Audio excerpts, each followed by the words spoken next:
नमोस्तु नमोस्तु नमोस्तु। नमो हरिहंताणं नमो सिद्धाणं नमो ऐर्याणं नमो उवज्झायाणं नमो लोये सव्यसाहुनम्। ओंकारं बिन्दुसंयुक्तं नित्यं ध्यायन्ति योगिनः कामदं मोक्षदं चैव ओंकाराय नमो नमः। अविरल शब्दघनोग प्रक्षालित सकलभूतलमलकलङ्का मुनिभिरुपासित तीर्था सरस्वती हरतु नो दुरितान्। अज्ञानतिमिरान्धानां ज्ञानाञ्जनशलाकया चक्षुरुन्मिलितं येन तस्मै श्रीगुरुवे नमः। श्री परम गुरुवे नमः। परम्पराचार्य गुरुवे नमः। सकल कलुष विध्वंसकं श्रेयसां परिवर्धकं धर्म संबंधकं भव्य जीव मनः प्रतिबोधकारकं पुण्य प्रकाशकं पाप प्रणाशकमिदं शास्त्रं श्री संयम प्रकाशनामधेयम्। हास्य मूल ग्रंथ करता रहे श्री सर्वज्ञ देवास्तद उत्तर ग्रंथ करता रहे श्री गणधर देवा प्रतिगणधर देवा तेषां मतानुसार आचार्य श्री कुंद कुंदामनाय आचार्य सूर्य सागरेण विरचितं श्रोतारय सावधानतया शृण्वन्तु। मंगलम भगवान वीरो मंगलम गौतमो गणी मंगलम कुंद कुंदाद्यो जैन धर्मोस्तु मंगलम सर्वमंगलमांगल्यम सर्वकल्याणकारिकं प्रधानं सर्वधर्माणां जैनं जयतु शासनम् जैनम जयतु शासनम जैनम जयतु शासनम। संयम प्रकाश नाम का ये ग्रंथ है, आचार्य सूर्य सागर जी द्वारा लिखी गई यह है सुंदर रचना। यहाँ श्रावकों के जीवन संबंधी चर्चाएं अपनी चल रही थी। श्रावक कौन होते हैं और श्रावक कैसे होते हैं, श्रावकों की दिनचर्या जीवनचर्या किस प्रकार की होनी चाहिए, यह बात यहाँ बताई जा रही है। और इस चर्या में श्रावकों के जीवन में किस तरह के कुव्यसन माने खोटी आदतें नहीं होती है उन्हें बताया जा रहा था। श्रावक और खोटी आदतों को अपनावे ऐसा तो नहीं हो सकता, ऐसा तो नहीं होना चाहिए, क्योंकि श्रावक के जीवन में यदि खोटी आदतें होगी तो फिर वो श्रावक नहीं हो सकता है। खोटी आदतों को, जिसे बुरी आदतों को व्यसन कह कर के पुकारा गया, उस बुरी का क्या क्राइटेरिया है कि ये बुरी है या नहीं है, उसका एक बहुत सुंदर क्राइटेरिया दिया। उन समस्त चीज़ों को, उन समस्त कार्यों को व्यसन मानना चाहिए जो हमें धर्म कार्यों से विचलित करते हों, जो हमें आराधना में व्यवधान उत्पन्न करते हों, जिनसे हमारी तत्व आराधना स्खलित होती हो, तत्व आराधना में चूक होती हो, तत्व आराधना शांति से न की जा सके, उन सब बातों को यहाँ हमें इसके अंतर्गत शामिल कर लेना चाहिए कि वो सब व्यसन है। इसमें बहुत सारी हमने लौकिक प्रवृत्तियों के बारे में कल देखा था, जिनमें यह सब बतलाया था कि जुआ करने वाले व्यक्ति के साथ में क्या क्या विडंबनाएँ होती है और किस किस तरह के अनर्थ नहीं हो जाते हैं। जुआ करने खेलने वाला व्यक्ति सब तरह से हानि को प्राप्त होता है, एक दो नहीं अनेक प्रकार के दोष उसके जीवन में लगते हैं। और जुआ शब्द की भी बहुत ही विस्तृत व्याख्या यहाँ हमारे सामने हुई है। जुआ माने क्या? जुआ माने अकेला वही नहीं जो पासे फेंक करके जुआ होता है। यहाँ जुआ शब्द का जो प्रयोग किया गया है ये अकेले पासे फेंकने वाले जुआ के अर्थ में नहीं है, अपितु धन संबंधी हानि लाभ नुकसान जिसमें होता हो वो सब व्यापार नहीं। व्यापार अलग चीज़ है, लेकिन व्यापार को यदि छोड़ दिया जावे, व्यापार यदि ना किया जावे, व्यापार से यदि दूर रहा जावे, उसको अलग कर दो, तो जो पैसे का क्षण मात्र में ऊपर चढ़ा दिया और क्षण मात्र में डाउन कर दिया, ऐसे जहाँ दाव लगाए जाते हों उसका नाम जुआ है। जहाँ नुकसान होने की भी संभावना हो और अचानक रातों रात ही बहुत संपन्न होने की संभावना हो, ये सब बातें जुआ की श्रेणी में चली जाती है। चाहे वे सट्टा हो, चाहे जुआ हो, चाहे और भी किसी प्रकार की क्रियाएं हो जो यहाँ कही गई थी। सोने चांदी गेहूँ रुई लॉटरी है ना, ये चूड़ी फेंकना, ताश आदि के माध्यम से खेलना, ये तो सब गैर कानूनी भी कहा गया है। हमारे यहाँ ताश पत्ती यदि किसी को खेलते हुए रुपयों के साथ में यदि पकड़ लिया जाए तो पुलिस पकड़ करके ले जाती है। तो बहुत सावधानी रखने वाली बातें हैं। चलिए आगे बढ़ते हैं अपन 211 नंबर पेज पर। अब ये कह रहे हैं, किसी एक भिक्षुक का दृष्टांत देकर के बात कर रहे हैं। जुआ 7 व्यसनों में प्रधान है। जुआ खेलना सब में प्रधान है। इसको किसी कवि ने निम्न निर्दिष्ट भिक्षुक दृष्टांत से बड़े रोचक भाव से समझाया है। एक छोटा सा रूपक बना दिया है, एक छोटी सी स्टोरी कहानी जैसी बना दी है एक भिक्षुक का दृष्टांत दे करके। भिक्षु किसी कवि का है लिखा हुआ, कहाँ का है ये बात तो इन्होंने नहीं दी है, लेकिन इस तरह के प्रयोग प्राकृत भाषा में है। कहाँ मिलते होंगे ये प्राकृत संस्कृत। भिक्षु कंथा श्लथा ते नहीं सफर वधे, जाल मशनासी मत्स्यान तेमी मद्योपदंशा, पिवास मधुसमम वैश्या यासी वैश्याम, दत्वाघ्रि मूर्धन्यरीणाम तव किमु रिपवो भित्ति भेत्तास्मि येषाम 84 द्यूत हेतोस्त्वयि सकलमिदं नास्ति नष्टे विचार है। ये आपसी चर्चा इन्होंने यहाँ बतलाई है कि हे भिक्षुक के कंधे पर, एक भिक्षुक के कंधे पर जाल को कंधा समझकर कोई भक्त पूछता है, हे भिक्षु आपकी कंथा माने गुदड़ी, कंथा माने गुदड़ी, कंधे पर जाल को कंथा समझ गए आप? कंथा कहते हैं गुदड़ी को। कंधे के ऊपर गुदड़ी थी, ये ढीली दिखाई पड़ती है। भिक्षुक इसका उत्तर देते हैं। किसी राहगीर ने ये पूछा कि आपके कंधे पर ये पड़ी हुई जो गुदड़ी है, ये गुदड़ी ये क्या है? ये थोड़ी ढीली दिखाई दे रही है। तो कहा, हे भक्त ये कंधा कंथा नहीं है, यह तो सफरी माने मछली पकड़ने का जाल है। क्या हुआ भाई साहब? देखो क्या होता है, पुराने समय का प्रसंग है। पुराने समय में ऐसा होता था कि लोग एक स्थान से दूसरे स्थान पर जब सफ़र करते थे तो अपनी गुदड़ी साथ लेकर के जाते थे। गद्दे बिस्तर वगैरह ये साथ में लेकर के जाते थे, कंधे पर डाल लेते थे और कंधे पर डाल करके साथ में चले जाते थे लेकर के। ऐसा होता था। तो इस भिक्षुक ने अपने कंधे पर मछली पकड़ने का जाल रखा हुआ था जो गुदड़ी जैसा दिख रहा था, थोड़ा सा लूज दिख रहा था। तो किसी राहगीर ने पूछ लिया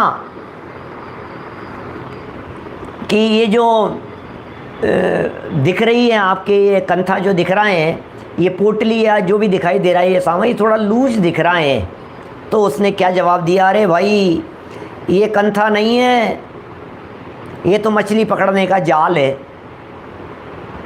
ओहो, अब देखना ज़रा क्या क्या लिख रहे हैं।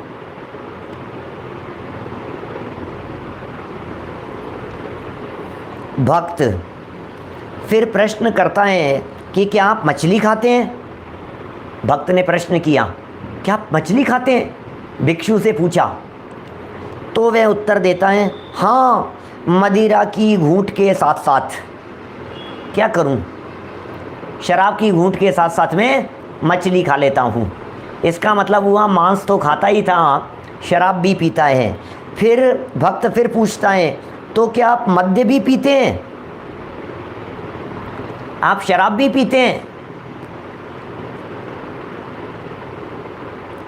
210 पेज का कुछ छूट गया है क्या? नहीं छूटा है। हाँ?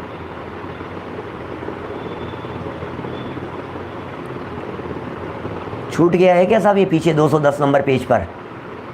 कल पढ़ा तो था, मुझे तो ऐसा ध्यान आ रहा है।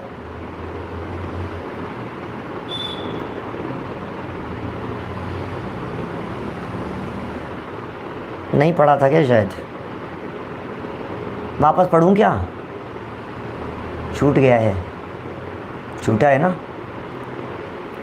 आप लोगों ने किसी ने बताया ही नहीं, हम तो आगे बढ़ गए थे।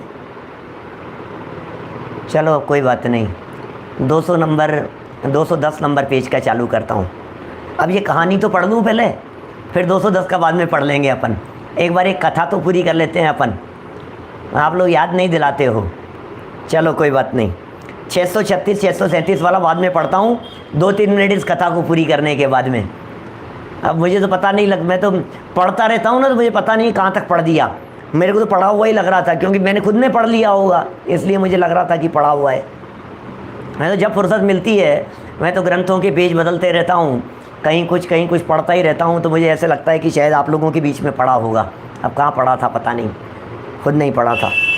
चलिए देखो क्या क्या बात हो गई। मछली खाते हैं कि हाँ, शराब की घूंट के साथ में मछली खाता हूँ। तो अच्छा ठीक है भाई, तो अच्छा आप शराब भी पीते हो? तो साधु जी महाराज कहते हैं भाई वैश्या सेवन के कारण मद्य पीना पड़ता है। इस पर फिर भक्त पूछता है क्या महाराज आप वैश्यागामी भी हैं? तो वे उत्तर देते हैं कि हाँ, शत्रुओं से जो द्रव्य मिलता है उससे मैं वैश्या सेवन भी कर लिया करता हूँ। देखो अब क्या क्या स्थिति है, रूपक बना दिया है ऐसा। भक्त कहता है भगवान आप तो भिक्षुक हैं, फिर शत्रुओं का प्रादुर्भाव कहाँ से हो गया? तब भिक्षुक महाराज कहते हैं जिसके घर में सेंध लगाकर मैं चोरी करता हूँ वे मेरे शत्रु हैं, और उनका मैं भी शत्रु हूँ। लो क्या कह रहे हैं। फिर वह भक्त पूछता है महाराज आप चोरी क्यों करते हो? तब साधु उत्तर देते हैं हे भक्त, जुए के लिए कभी कभी चोरी भी करनी पड़ जाती है।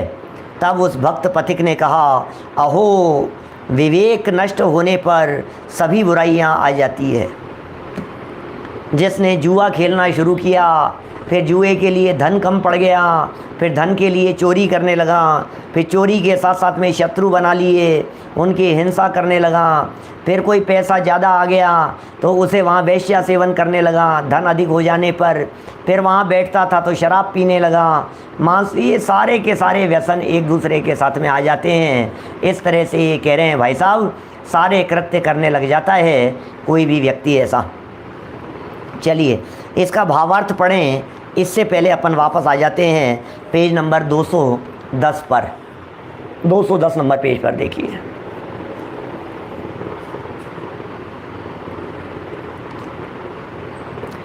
द्यूतनाशित समस्त भूति को, अब ये तो सही पढ़ रहा हूँ ना, श्लोक सही पढ़ना है ना। 200 नंबर पेज पर, 210 नंबर पर। द्यूतनाशित समस्त भूति को बम भ्रमीति सकलाम्भुवम नरः, जीर्ण वस्त्र कृन देह संहतिर्मस्त काहित करः, क्षुधातुरः याचते नटति याति दीनताम, लज्जते न कुरुते विडंबनाम, सेवते नमति याति दासताम, द्यूत सेवन परा नरोधम है। सुभाषित रत्न संदोह की ये पंक्तियां हैं, देखिए। जुए में धन को नष्ट करने वाला पुरुष, जिसका धन जुए में नष्ट हो गया है, उसकी दुर्दशा का चित्रण कर रहे हैं। क्या होता है उसके साथ में, देखिए। फटे पुराने वस्त्रों को धारण किए हुए, शक्ल देखना जरा, जो व्यक्ति जुए में हार गया है उसका ऐसा चरित्र चित्रण किया है, ऐसा पिक्चराइजेशन किया है कि जिसे देख करके आपके दिलो दिमाग में उसकी फ़ोटो खिंच जाए।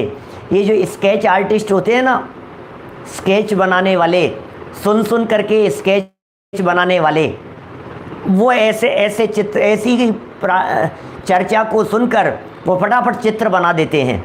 आप लोगों में भी हमारे कई ऐसे साथी होंगे जो पेंटर होंगे, जो चित्रकार होंगे। वे क्या करते हैं, जुए में धन को नष्ट करने वाले पुरुष का क्या हाल है, फटे पुराने वस्त्रों को धारण किए हुए, माथे पे हाथ रखकर बुभुक्षित, बुभिक्षित क्षुत, बुभुक्षित माने वही फटे पुराने हाल में, बिगड़े हाल में क्षुभित होता हुआ, दुखी होता हुआ सारी पृथ्वी पर चक्कर लगाता रहता है, भिक्षावृत्ति करने लग जाता है भिखारियों जैसा, नाचता है, दीनता को प्राप्त हो जाता है, नाचने लगता है, चेहरा मुरझा गया है, लज्जा रहित हो गया है, होकर विडंबित होने लगता है। अरे क्या क्या हाल हो गई है भाई साहब। सेवा वृत्ति स्वीकार कर लेता है, दासता को प्राप्त होकर मस्तक झुकाकर नमस्कार करने लगता है। मनुष्यों में नीच जुआरी क्या क्या कृत्य नहीं करता है, माथा पकड़ करके बैठ जाएगा, रोता रहेगा, पकड़ता रहेगा, दुखी हो जाएगा, हाथ फैलाएगा, भिखारी भिक्षावृत्ति हो जाएगी, किसी से कुछ मांगेगा, किसी से कुछ मांगेगा, भैया तेरे पास में कुछ है क्या, तेरे पास में कुछ है क्या। बुभुक्षित अर्थात भूखा। हेलो, क्या कैसी दशा का चित्रण किया है सोचो आप। ये जिस दशा का चित्रण कर रहे हैं, क्या आपको ऐसा नहीं लगता है जुआ के अड्डे पर सब कुछ लुट जाने के बाद फिर कोई जुआरी जब सब कुछ लुट जाता है तो क्या वो अपना माथा पकड़ करके ऐसे नहीं बैठा रहता है, ऐसे पड़ा रहेगा, क्या करूं, रोता रहेगा। कोई ऑप्शन नहीं है बेचारे के पास में, रोने पीटने के अलावा उस व्यक्ति के पास में और उपाय क्या है। रोने पीटने दुखी होने के अलावा उसके पास में उपाय क्या है, पीड़ित होता रहता है। कल बतलाए थे कितने सारे उदाहरण जुआरियों के, जुआ खेलने वालों के कितने उदाहरण बतलाए थे, सातों व्यसनों में लिप्त होने वालों के एक एक उदाहरण बतलाए थे। देखिए और भी कहा है, इतना ही नहीं और सुनो भाई साहब। सत्य शौच शम शर्म वर्जिता, धर्म काम घनता बहिष्कृता, द्यूत दोष मलिना विचेतना कम, न दोष मुपचिन्वते जनः। जुए के दोष से दूषित अपने आपे में न रहने वाले जुआरी, आपे में नहीं रहता है, आपा खो बैठता है। अरे भाई साहब, आपा खो बैठता है, कितनी हत्याएं हो जाती है, आत्महत्याएं कर लेते हैं, डूब मरते हैं, ट्रेन की पटरी के सामने जाकर के कूद जाते हैं। जुए में पैसे हार गया, चुकाने के लिए व्यवस्था नहीं थी, मांगने वाले घर के चक्कर लगाते थे, बस 6ठी मंजिल पर जाकर के कूद गया, ऊपर से 15वीं मंजिल पर जाकर के कूद गया, आत्महत्या कर ली। ये हालत है, क्या बतलाएं भाई साहब। सुनिए जरा और क्या कह रहे हैं। जुए के दोष से दूषित अपने आपे में न रहने वाले जुआरी, ऐसे जुआरी लोग जो अपने आपे में नहीं रहते हैं, जिन्हें अपने आप के ऊपर भी किसी भी प्रकार का कोई कंट्रोल नहीं है, ऐसे अपने आपे में नहीं रहने वाले जुआरी लोग, उनकी सत्यता, पवित्रता, शांति और सुख से भी रहित होकर, धर्म, काम और धन से रहित किस किस दोष को नहीं करते, अर्थात अनेक दोषों को प्राप्त हो जाते हैं। ओ क्या बतलाएं भाई साहब। हमें तो ऐसा लगता है जितनी बातें कही हैं, दूर से हाथ जोड़ना ऐसी चीज़ों से और ऐसे कृत्यों से। मुझे मालूम है हमारे साधर्मी लोग इस तरह का नहीं करते हैं कुछ भी, क्यों सुना रहे हो। कदाचित करते हो तो छोड़ देना, और नहीं करते हो तो अपने हृदय में, अपने परिणामों में मजबूती लाना। भरत भाई भोरे कारंजा से, यदि कदाचित कोई व्यक्ति इस तरह के कार्य करते हो तो छोड़ देना कि नहीं नहीं साहब, हम तो नहीं करते, हम तो नहीं करते, हमने तो नहीं किया कभी भी, हम तो करेंगे भी नहीं। कोई बात नहीं, अपने परिणामों में इतनी दृढ़ता लाना सुन सुन करके कि कभी विचलित होने का मौका आ जावे तो इतने मजबूत हो जावे कि दुनिया की कोई ताकत हमारे को विचलित न कर सके। इसके लिए है ये बातें। ये बातें रोज़ रोज़ पढ़ना। अरे भैया, सत्यता का पाठ बचपन में एक बार पढ़ लिया उससे काम नहीं चलेगा, लेकिन सत्यता का पाठ तो रोज़ रोज़ पढ़ने की ज़रूरत है। भविष्य में कभी विचलित न हो जावें, इसके लिए ज़रूरत है। देखिए, अनेक दोषों को प्राप्त हो जाते हैं। धर्म बिगड़ गया, काम धन सबसे रहित हो गए। कौन सा ऐसा दोष है जो उसके जीवन में नहीं होगा? सत्यता चले गई, पवित्रता चले गई, शांति चले गई, सुख चले गया, सब कुछ तो चला गया उसके जीवन से। जुआ सातों व्यसनों में प्रधान है। क्या? जुआ सातों व्यसनों में प्रधान है। इसको किसी कवि ने निम्न निर्दिष्ट भिक्षु दृष्टांत से बड़े रोचक भाव से समझाया है, जिसे हम आपके बीच में पढ़ करके बता चुके हैं। कितना रोचक दृष्टांत दिया। तो फिर साहब आप ऐसा क्यों करते हो कि ये तो मैं इसके लिए करता हूँ, फिर ये क्यों करते हो, अरे ये तो इसके लिए करता हूँ, ये क्यों करते हो कि ये तो इसके लिए करना पड़ता है, हैं? क्या बताया था अभी शोले के, क्या उसके मौसी और उसके संवाद जैसा था क्या ये? देखो अब जो भी है क्या कहते हैं, सुनो। 212 नंबर पेज पर भावार्थ पढ़ते हैं। भावार्थ यह है कि जुए से सातों व्यसन लग जाते हैं। जुए से क्या होगा? जुआ अकेला एक जुआ नहीं है, अरे वास्तव में सातों ही व्यसनों की यही हालत है। माने शराबी व्यक्ति के जीवन में सातों व्यसन हो जाएंगे, जुआरी व्यक्ति के जीवन में सातों व्यसन हो जाएंगे। कहाँ तक कहें भाई साहब? एक व्यक्ति जुआ खेल रहा है, अब वो जुआ खेलते खेलते अब पैसा आ गया, अनाप शनाप पैसा आ गया, तो क्या करता है? वैश्या सेवन करने लग जाएगा, शराब पीने लग जाएगा, मांस भक्षण करने लग जाएगा, घूम फिर करके शिकार आदि खेलने के लिए चले जाएगा। फिर कदाचित जुए में हार गया तो द्वंद्व फंद करके उल्टा सीधा करके पैसे कमाना चाहेगा। क्या संजय जी साहब क्या करें बोलो? ये सारे कितना सुंदर इन्होंने दृष्टांत दिया है, और भी अच्छे रोचक ढंग से बतलाया जा सकता है, बनाया जा सकता है इसको, है ना। लेकिन ये तो पुराना प्रसंग है, कहीं लिखा हुआ पुरानी भाषा में। भावार्थ पढ़ रहे हैं। यह है भावार्थ कि जुए से सातों व्यसन लग जाते हैं और मनुष्य विवेक शून्य हो जाता है। अर्थात द्यूत ही सातों व्यसनों का मूल है। द्यूत ही सातों व्यसनों का मूल है। जुआरी के यहाँ कभी भी धन नहीं होता है। जुआरी के घर में धन होता है क्या? और लगा देगा और लुटा देगा। यदि कदाचित हो भी जाए तो वह उसके पास नहीं ठहरता है। जुआरी के पास में क्या धन ठहरेगा? जुआरी के पास में रहता ही नहीं है। क्या धन कहाँ से टिकेगा जुआरी के पास में? है और लगा दिया, है और लगा दिया, यही तो करता है वो। कहा भी है कि सर्वलब्धम द्यूते नैव सर्वम नष्टम द्यूते नैव। जुए से ही सब कुछ पाया और जुए से ही सब कुछ खोया। क्या? सर्वलब्धम द्यूतेन एव। क्या कहा? सर्वलब्धम द्यूतेन, द्यूत के द्वारा, सर्वलब्धम और सर्वम नष्टम, सब कुछ नष्ट हो गया, द्यूतेन एव, द्यूत के द्वारा ही, जुआ के द्वारा ही करोड़पति बन गया और जुए के द्वारा ही सब कुछ गंवा दिया। क्या? कहाँ से कहाँ पहुँच गया और कहाँ से कहाँ पहुँच गया। क्या करें भाई साहब? देखो बड़े बड़े करोड़पतियों का दिवाला इस सट्टेबाजी से निकलता हुआ देखा गया है। क्या कह रहे हैं? बहुत बड़े बड़े करोड़पति और दाव लगा दिए, रेस कोर्स में लगा दिया। अब क्या करें? दिवाला निकलते देखा गया है। जुआरी अपने बाप दादों की संचित सारी संपदा खोकर लखपति से फकीर बनकर, अब ये लखपति कह रहे हैं, ऊपर करोड़पति लिखा था, ऐसा समझ लो। करोड़पति से लखपति बन जाता है, लखपति से फकीरवती बन जाता है, फकीर बन जाता है, करोड़पति से रोड़पति बन जाता है, का हट जाता है करोड़ में से।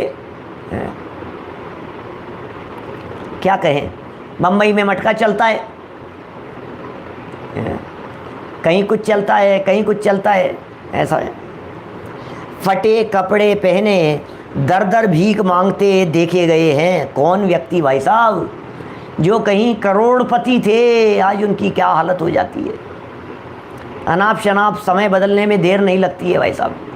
काला साहब क्या कह रहे हैं? ये ये कह रहे हैं समय बदल जाता है, देर नहीं लगती है। हजारों हजारों करोड़ के मालिक नीरव मोदी जैसे हैं, ये समझ लीजिए आप, किंगफिशर के मालिक कितने हवाई जहाज चला करते थे उनके, और आज कहाँ हैं? बोले पासपोर्ट भी जब्त पड़े हैं। क्या करोगे आप? बड़े इसी तरह की बातें भाई साहब, दर दर की भीख मांगते देखे गए हैं। एक देश से भाग गए दूसरे देश में, उस देश से भाग गए दूसरे देश में। विजय माल्या, कितने कितने कितने देशों की सरकार उन्हें घूम रही है, ढूंढ रही है, तलाश रही है। यहाँ नहीं, वेश बदल बदल करके रहना पड़ रहा है। कहाँ गए पता नहीं, कहाँ गायब हो गए। ऐसा है। कहाँ तक कहा जाए, जुआरी लोग आपस में हारने वाले जीतने वाले को दुर्वचन बुरी गाली सुनाते हैं और अवसर मिलने पर नाक कान तक भी काट डालते हैं। आपस में ही लड़ मरते हैं जुआरी लोग। आपको क्या लगता है, आप जुए का पैसा लेकर के निकलेंगे तो आपके पीछे ही आदमी लगा देंगे, मारने के लिए लगा देंगे। सरकारी न्यायालयों अदालतों में जुआरी के लेने बाकी रकम के दावे की सुनवाई भी नहीं होती। जुआरी के लेने बाकी की सुनवाई नहीं होती है सरकारी अस्पताल, यहाँ क्या लिखा है, अदालतों में। सरकारी अदालतों में ऐसा नहीं होता है कि इसने मेरे इतने लेने बाकी हैं और जाकर के हमने कोर्ट में केस कर दिया। बोले किस बात की सुनवाई, बताओ तो सही आप हैं? कि नहीं साहब मैं केस कर दूंगा। मैं किसका केस करेगा? यहाँ तो सब काम 2 नंबर में चल रहा है। किसका केस करेगा? किसी की कोई लिखा पढ़ी नहीं, किसी का कोई हिसाब किताब नहीं, किसी का कोई लेन देन नहीं, किसी की कोई व्यवस्था नहीं, कुछ नहीं, खत्म सारा मामला। मारने पीटने के अलावा और कोई उपाय नहीं रहता है क्या? अब बोलो क्या करें?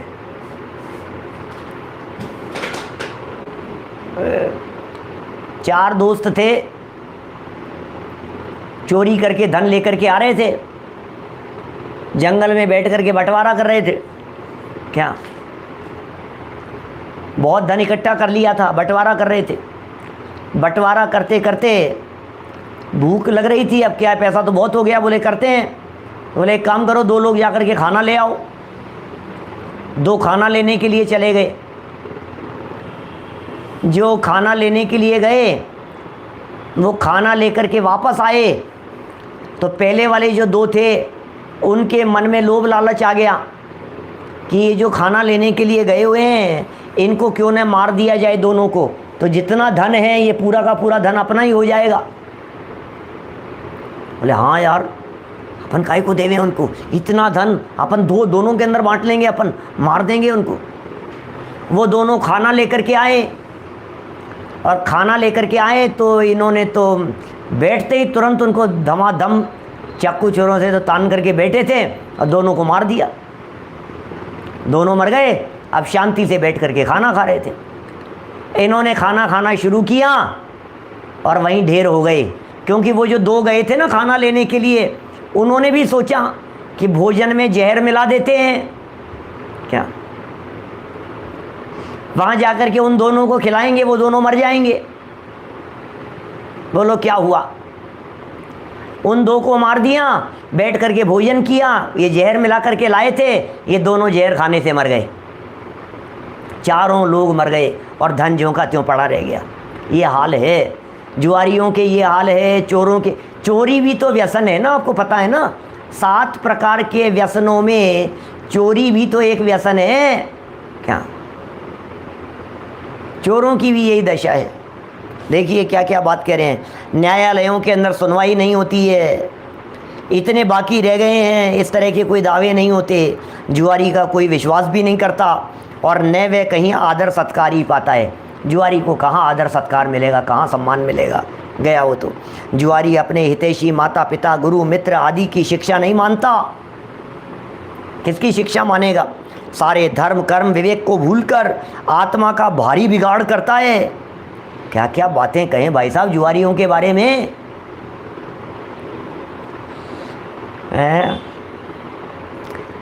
उसकी आत्मा पतित बन जाती है। तो ऐसा लग रहा है, सुन सुन करके ही बातें ऐसी लग रही है भाई साहब, दूर से हाथ जोड़ लेना चाहिए, बच्चों को सिखाना चाहिए इसके लिए मैं फिर वही बात कहता हूँ, प्रत्येक जन्मदिन के दिन बच्चे को जिन मंदिर में ले जा करके प्रतिज्ञा दिलाइए, प्रत्येक बच्चे को जिन मंदिर में ले जा करके उसको रिवाइज कीजिए, मद्य मांस मधु का त्याग होगा बेटा जीवन भर के लिए, सप्त व्यसनों का त्याग होगा बेटा जीवन भर के लिए, ध्यान रखना, अष्ट मूल गुणों का पालन करेगा बेटा जीवन भर के लिए, बराबर ध्यान रखना। हर साल याद दिलाओ, रिफ्रेश करो उसे, रिवाइज करो उसे, बहुत ज़रूरी है। जीवन भर तब जा करके निभेगी प्रतिज्ञा, नहीं तो खुद की हुई प्रतिज्ञाओं को साल 6 महीने बाद में, 2 साल बाद में, 3 साल बाद में तो भूल जाता है। हाँ ली होगी कोई, हाँ कोई बात नहीं, अब चलो अब ठीक है, चलता है सब चलता है। नहीं भाई साहब, ऐसा नहीं चलेगा। चलिए, आत्मा पतित बन जाती है, जरा सुनिए और क्या कहते हैं। विषाद है कल हो रोटी है, कोपो मान है श्रमो भ्रम है, पैशून्यम मत्सर है शोक है, सर्वे द्यूतस्य बांधवा। अमित गति श्रावकाचार अध्याय नंबर 12 है, श्लोक नंबर 55, 55 नंबर का यह श्लोक है। क्या लिख रहे हैं? विषाद माने रंज, कलह है, राड़ माने लड़ाई झगड़ा, कलह है लड़ाई झगड़ा, क्रोध, मान, श्रम माने थकान, भ्रम चित्त की विकलता, ये भ्रम है। पैशून्य माने चुगली, मत्सर ईर्ष्या भाव और शोक, ये सब द्यूत के बांधव हैं। ये क्या कह रहे हैं? द्यूत के बांधव हैं, माने जुआ का जहाँ काम होगा तो भाई भतीजे बांधव, भाई बंद लोग सब लोग आ जाएंगे अपने आप ही, भैया बिना बुलाए आ जाएंगे, हम तो तेरे भाई भतीजे हैं। क्या क्या गजब की बातें लिख रहे हैं, क्या क्या कह रहे हैं। इसका मतलब जुआरी के साथ में लड़ाई झगड़ा अपने आप आ जाता है, जुआ खेलने वाले के साथ में चित्त की विवलता हो जाती है, विकलता, शोक है, ईर्ष्या भाव है, चुगली है, लड़ाई झगड़े हैं, विषाद है, घमंड है, भ्रम है, थकान है, ये सारी चीज़ें उसके भाई भतीजे वालों के समान है। कुछ भी करो भैया, भाई भतीजे का मतलब क्या है? बांधव का मतलब क्या है? जिन्हें बुलाने की ज़रूरत नहीं पड़ती। क्या आपने जो चाचा होते हैं, ताऊजी होते हैं, ताऊजी के बच्चे होते हैं, भाई होते हैं, सगे भाई होते हैं, अपने भाई के बच्चे हैं, उनका तो घर है, तुझे बुलाने, तुझे कार्ड दिया जाता है क्या? अच्छा बतलाइए, अपने ताऊजी के घर में कभी कार्ड देते हो क्या शादी का? ताऊजी के बच्चों को कभी शादी का कार्ड दिया जाता है क्या? निमंत्रण पत्र भेजा जाता है क्या? अपने सगे भाई को निमंत्रण पत्र दिया जाता है क्या? भाई के बच्चों को निमंत्रण पत्र दिया जाता है क्या? तो फिर क्या है? ये तो बांधव लोग हैं।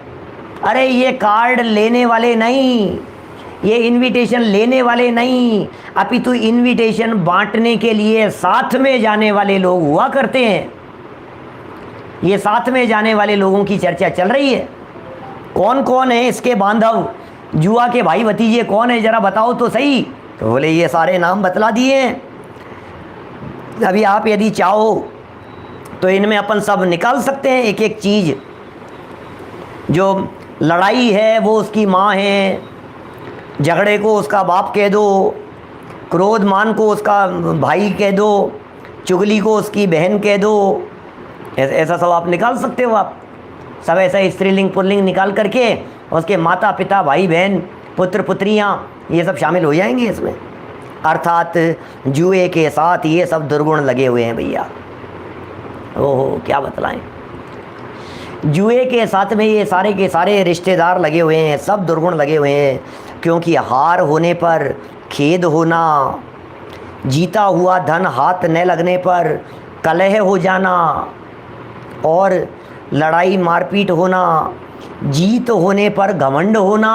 ओहो, जुए के अड्डों की खोज में डोलते रहने पर श्रम होना, धन के नाश में बुद्धि का भ्रम, दूसरों को जीत पर चुगली और डाह माने ईर्ष्या जलन तथा अनेक प्रकार की चिंताएं होना, ये सब स्वाभाविक है। कहाँ तक लिखे हैं भाई साहब, ये भी महाराज सूर्य सागर जी साहब कहाँ से ले करके आ गए हैं। केबीसी की बात नहीं है भाई साहब, केबीसी को इसमें मुझे नहीं लगता है कि शामिल किया जा सकता है, क्योंकि कौन बनेगा करोड़पति जो है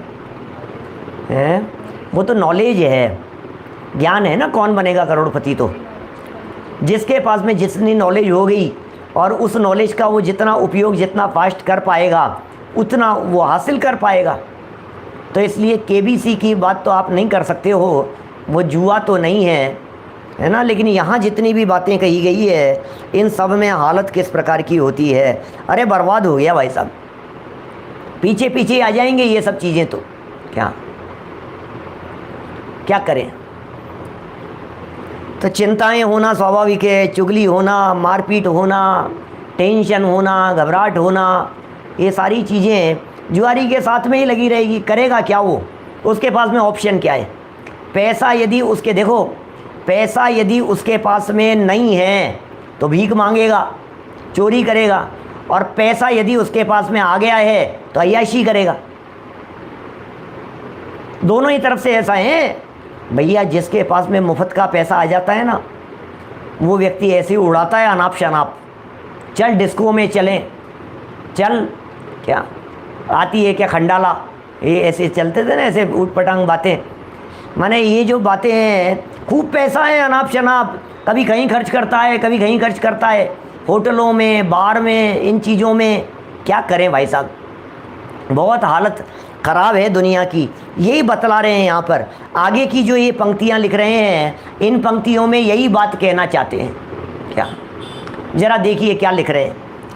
जुआरी का आत्मा इतना पतित हो जाता है, ओह, इतना पतित हो जाता है उसका आत्मा, आत्मा के अंतरात्मा की आवाज़ निकलना बंद हो जाता है। अंदर से आवाज़ नहीं आती है उसकी, वो अंदर की आवाज़ नहीं सुन पा रहा है। क्या, जुआरी का आत्मा इतना पतित हो जाता है कि वह देव शास्त्र गुरु धर्म की स्तुति वंदना और श्रद्धा छोड़कर मिथ्यात्वी हो जाता है। ओह, सब छोड़ दिया भाई साहब। आत्मा इतनी पतित हो गई है, कुछ बुद्धि नहीं रही है,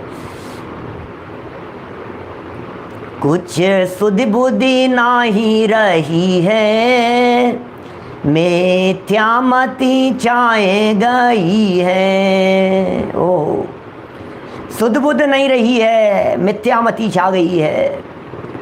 पैसा यदि अनाप शनाप प्राप्त हो गया है तो फिर इसकी सुध बुद्ध नहीं रही है, ढोंगी हो जाता है, मायाचारी हो जाता है, सन्यासी पाखंडी साधुओं को ढूंढता फिरता है।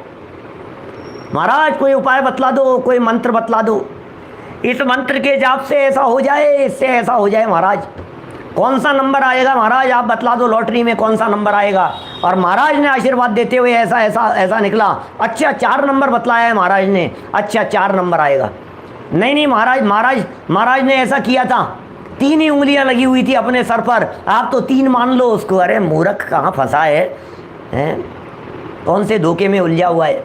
इनके चले जाओ, सिरड़ शाहपुर चले जाओ, शिरडी चले जाओ, बालाजी चले जाओ, भैरू जी के चले जाओ, यहाँ चले जाओ हैं। और अरे ये तो क्यों बात करते हो इन सब लोगों की, महावीर जी चले जाओ ना, तिजारा बुला लो साहब। आप तो भाई साहब क्या करें, तिजारा आ जाओ साहब, चोला चढ़ा दो भाई साहब बाबा के यहाँ, क्षेत्रपाल बाबा के यहाँ आ जाओ, मैया के पास आ जाओ, माता का आशीर्वाद ले लो, गुरुजी का ले लो, बापूजी का ले लो, इनका ये करवा दो, इससे ये हो जाएगा। अब ये मरता क्या नहीं करता, इसको लगता है कि कोई बात नहीं, अपने बाप का क्या बिगड़ता है। अरे बाप का नहीं बिगड़ेगा, तेरा ही बिगड़ेगा भाई, तू क्या सोच रहा है। अपने बाप का नहीं बिगड़ेगा, तेरा बिगड़ेगा। इस मिथ्यात्व के कारण बहुत टंटे हैं जी धर्मचंद जी साहब, क्या बतलाएं। एक आध थोड़ी ने, बड़े बड़े झमेले हैं। और दुनिया तो धोखा ही धोखा है सारी दुनिया भर में। कौन व्यक्ति स्पष्ट सटीक बात कहेगा आपसे? हर व्यक्ति सिर्फ यही बात कहेगा, अरे तू मेरे पास में आ जा, मेरे पास बैठ, तू 3 दिन आकर के बैठ, फिर देखना तेरे ज़िंदगी में चमत्कार ही चमत्कार नहीं हो जाए। तो 10 लक्षण पर्व आ रहा है, 10 दिन के लिए विधान कराएंगे, तू विधान में आकर के बैठना, सौधर्मेंद्र तुझे ही बनना है। क्या 11 लाख रुपए तुझे देने हैं, 51,000 ये देने हैं तेरे को, इसके ये देने, इसके ये देने, तू 10 दिन के लिए हमारा कहना मान ले, फिर देख तेरी ज़िंदगी कैसे पलट जाती है। क्या, वाह साहब वाह। कहीं तरह से जुगाड़ करके लेकर के आता है, कहीं धारा चढ़ा रहा है, कहीं जाप कर रहा है, कहीं कुछ कर रहा है। देखो जरा, ढोंगी पाखंडी मायाचारी साधुओं के को ढूंढता फिरता है। मैं नहीं लिख रहा हूँ भैया ढोंगी पाखंडी साधुओं की बात, मैं किसी साधु को ढोंगी नहीं कह रहा हूँ, मैं किसी साधु को पाखंडी नहीं कह रहा हूँ। ये तो आचार्य सूर्य सागर जी द्वारा लिखी गई पंक्तियों को आपके बीच में पढ़ रहा हूँ। हम तो चिट्ठी बाँच रहे हैं भाई साहब, ये क्या लिख रहे हैं? ये लिख रहे हैं कोई मिथ्यात्वी हो, सच्चे देवगुरु धर्म की श्रद्धा तो छोड़ दी और क्या किया? ढोंगी, मायाचारी, सन्यासी, पाखंडी साधुओं को ढूंढता फिरता है। पीर, मुसलमानों के यहाँ पीर कहलाते हैं। ज्योतिषी, रमल फेंकने वालों की सेवा शुश्रूषा करता और अपना धन लुटाता है। हो क्या करता है भाई साहब? कबूतर को बिठा करके रखते हैं, निकालते हैं, चिट्ठी निकाल दे भैया इनके नाम क्या है, भविष्य बाँच देवे इनका। जो कहीं जुए से धन मिल भी गया, कदाचित ऐसा हो गया, मान लो जुए से धन मिल भी गया, तो उस मुफ्त में हाथ लगे हुए धन को पाकर, समझना क्या कह रहे हैं, बड़ी गजब की बात कह रहे हैं, मुफ्त में हाथ लगे हुए धन को पाकर वैश्या पर स्त्री सेवन, मदिरा पान आदि पापों में खर्च कर देता है। क्या करें भैया, क्या बतलाएं? हाँ तो कुछ इतनी बातें पढ़ पढ़ करके पसीने आने लग गए क्या? इतना पैसा आ गया, इतना पैसा आ गया, क्या करेंगे? ये सब ऐसे ही रुमाल फेंकने जैसी भी मान लो आप, ये फेंक करके फेंकने वालों की कोई इस तरह की चीज़ें होती है, गेम वेम और इस तरह की निकालते हैं, भविष्य फल बतलाते हैं, राशि फल बतलाते हैं, इसी तरह की चीज़ें हैं ये रमल फेंकने भी इस तरह, पासे फेंकने जैसी भी बात समझ लीजिए आप। वो उसे फेंक करके और वो उसको निकालते हैं कि अब देखता हूँ तेरे भविष्य में क्या निकला है, आप फिर पर्ची निकालते हैं, खोलते हैं, खोजते हैं, इस तरह की चीज़ें भाई साहब। कहाँ मतलब सोच सोच करके ऐसा लगता है क्या करेगा, अनाप शनाप पैसा आ गया तो भाई साहब आप हम जैसे लोगों के पास में यदि पैसा आएगा तो धर्म मार्ग में ही लगेगा ना। आप क्या करेंगे बोलो? हमारे पास में तो क्या मिलेगा, जिनवाणी मिलेगी, क्या लैपटॉप आईपैड होगा तो वो इसी के काम होगा। आप लोग करेंगे तो क्या करेंगे, मंदिर बनवाएंगे, प्रतिमा विराजमान करवाएंगे, पंच कल्याण कराएंगे, विधान कराएंगे, आयोजन कराएंगे। प्रमोद जी भाई साहब क्या करेंगे बोलो? अपने पास में पैसा होगा तो न तो हम कहीं जाकर के शराब पिएंगे, न मांस खाएंगे, न वैश्य सेवन करेंगे, न इस तरह के उल्टे सीधे शौक होंगे, तो खर्च कहाँ होगा पैसा?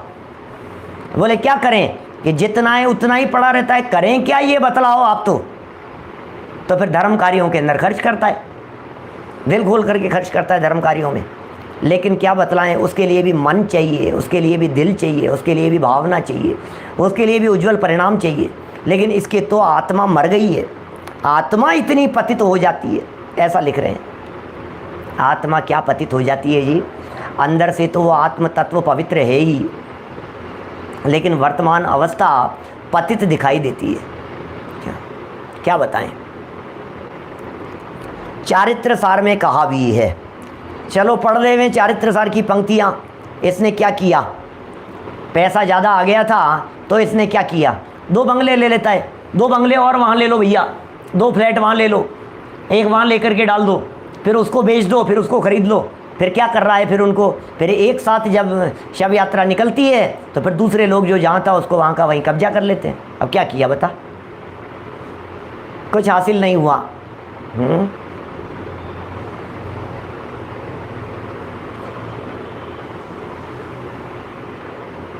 देखो बहुत सारे लोग हैं जी, सब तरह के लोग हैं दुनिया में।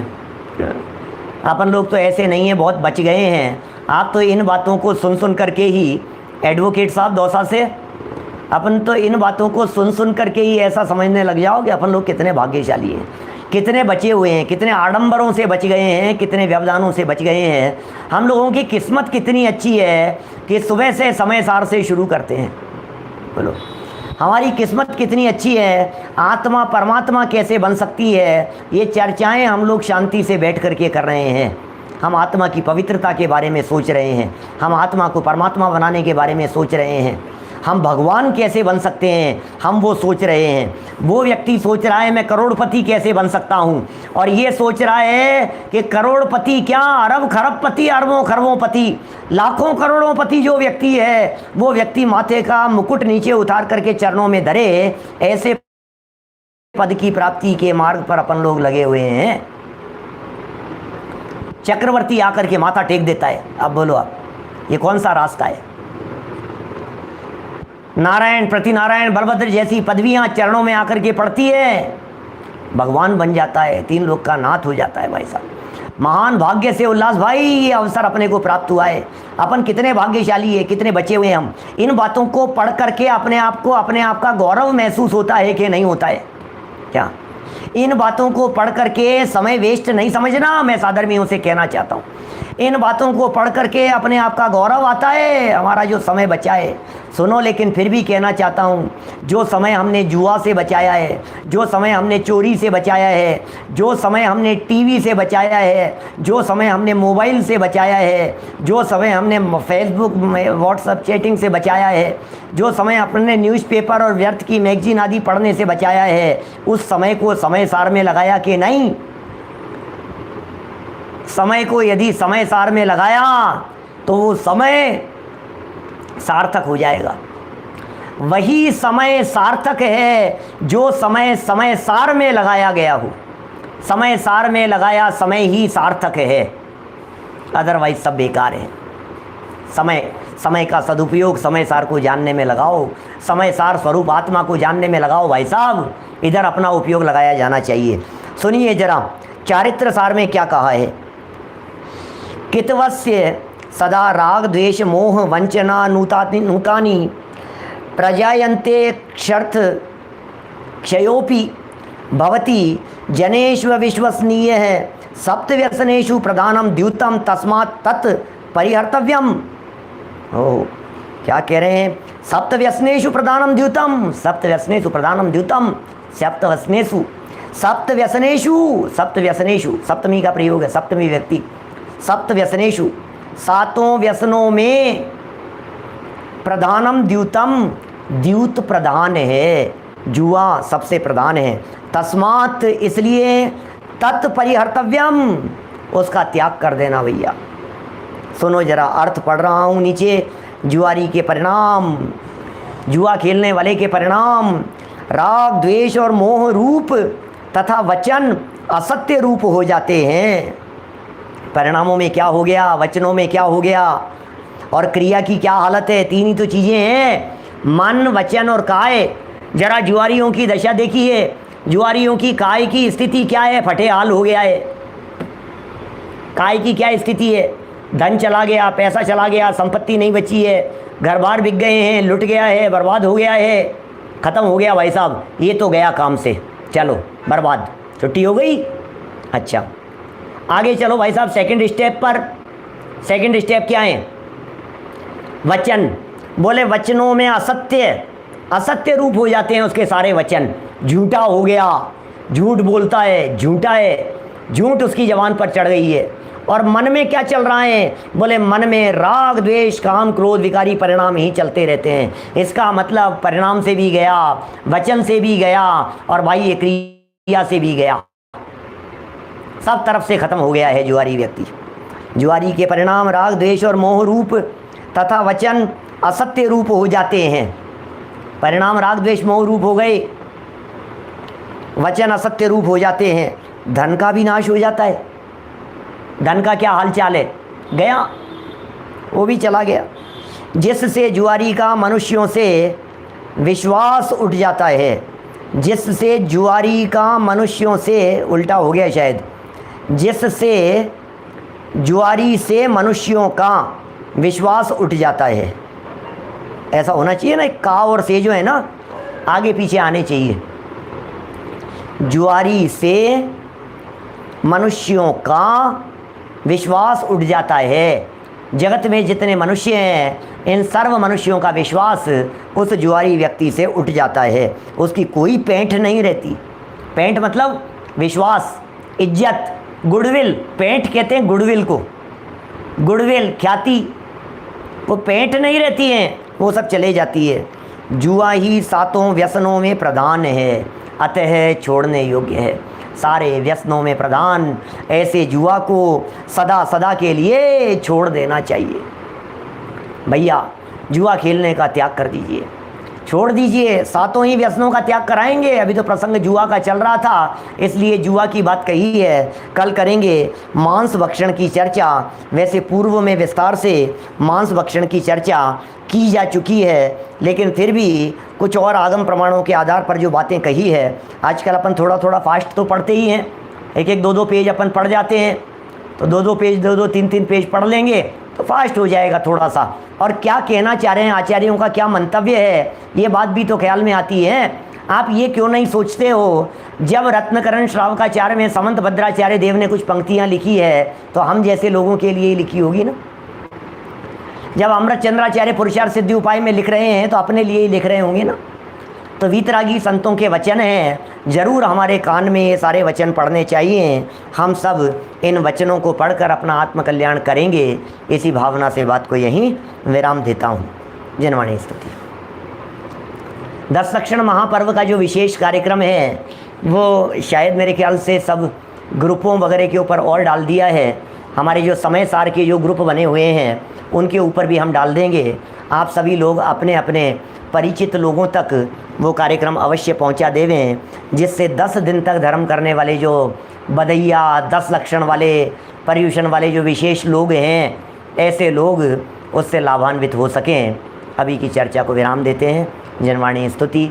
जावाणी के ज्ञान ते सूझे लोकालोक, सोवाणी मस्तक नमू सदा देत हूँ ढोक, सदा देत हूँ ढोक।